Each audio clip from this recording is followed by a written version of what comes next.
सरोज पांडे जी को गार्गेई पुरस्कार भारतीय छात्र संसद के इस मंच से यहाँ उनका हम सम्मान पूर्वक स्वागत करेंगे।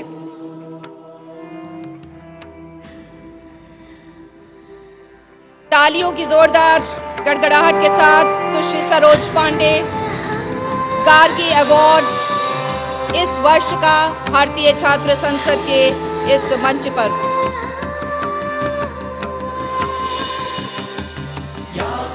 सरोज जी, आप कुछ कहना चाहेंगे? आज के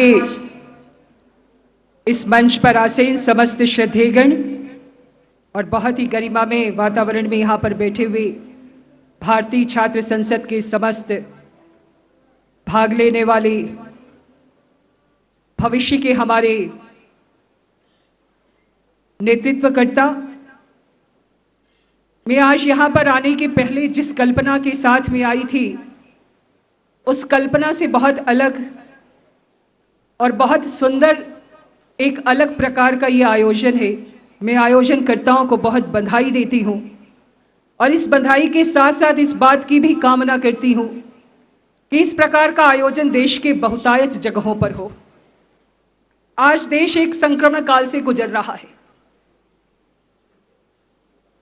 और राजनीति में बहुतायत लोग राजनीति को बहुत खराब है ये कहने में शायद गर्व का अनुभव करते हैं।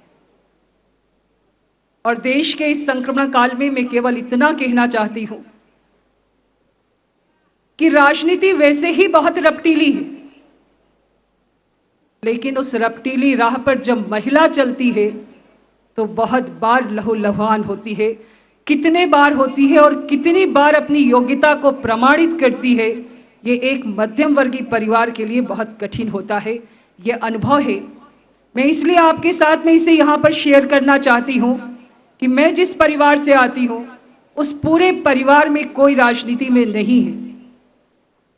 और जब मैंने शुरुआत करी तो मेरे यहाँ पर मेरे घर और परिवार के लोगों ने भी कहा कि राजनीति अच्छी नहीं है, राजनीति में नहीं जाना चाहिए। एक जिद था और एक जुनून था और मुझे लगता था कि कुछ बदला जा सकता है और जो बदला जा सकता है उसे हम जरूर बदलेंगे। हमने शुरुआत की, चलते चलते इस जगह तक आ गए हैं। अभी भारतीय छात्र संसद के इस मंच पर मैंने कुछ विषयों को सुना। मैं जिस राज्य से आती हूं, मैं छत्तीसगढ़ से आती हूं और नक्सलवाद से अगर कोई सबसे ज्यादा त्रस्त है तो ये वही राज्य है। लेकिन मैं बहुत कम शब्दों में अपनी बात को कहूंगी कि नक्सलवाद की जो समस्या है वो समस्या जैसी दिखाई जा रही है वैसा नहीं है। हम सड़क बनाने के लिए जाते हैं, हम सड़क बनाने की कोशिश करते हैं, हम पीने के पानी की पाइपलाइन बिछाते हैं और स्कूलों को वहां पर बनाने की कोशिश करते हैं। मुझे आपको ये बताना है कि जिस राज्य की सरकार ये करने की कोशिश करती है वो चीज सफल नहीं हो पाती है। राज्य ईमानदार कोशिश करता है और वो ईमानदार कोशिश यदि सफल नहीं होता है तो इस पर विचार करने की जरूरत है। कहीं शोषण का विषय अब नहीं है। 10 सालों से वहां पर जिस पार्टी की सरकार है, मैं इसलिए इस बात को कहना चाहती हूं कि मेरी कॉन्स्टिट्यूएंसी के बगल में ही वो क्षेत्र पड़ता है जो सबसे ज्यादा बस्तर का क्षेत्र है, वो ग्रस्त है। हम सड़क बनाने जाते हैं, वहां पर लगातार सुरंगें बिछाई जाती हैं, आप पैदल नहीं जा सकते हैं। झीरम घाटी की घटना आपने सुनी है, वो झीरम घाटी की घटना कैसे घटी, इन विषयों पर विचार करने की जरूरत है। शोषण और ये चीजें तो अब बहुत पुरानी बात हो गई। आज एक जो अप्रत्यक्ष तौर पर लक्ष्य निर्धारित है इस देश में और देश के बाहर से उसका संचालन होता है, देश की सुरक्षा पर वो सबसे बड़ा प्रश्न चिन्ह है। मैं आपको कहना चाहती हूं, नक्सलवाद को उधर जोड़कर देखिए। पशुपतिनाथ से लेकर तिरुपति तक एक रेड कॉरिडोर का जो जिस प्रकार का विषय बनाया हुआ है वो विषय आज हम सबको दिखाई नहीं देता।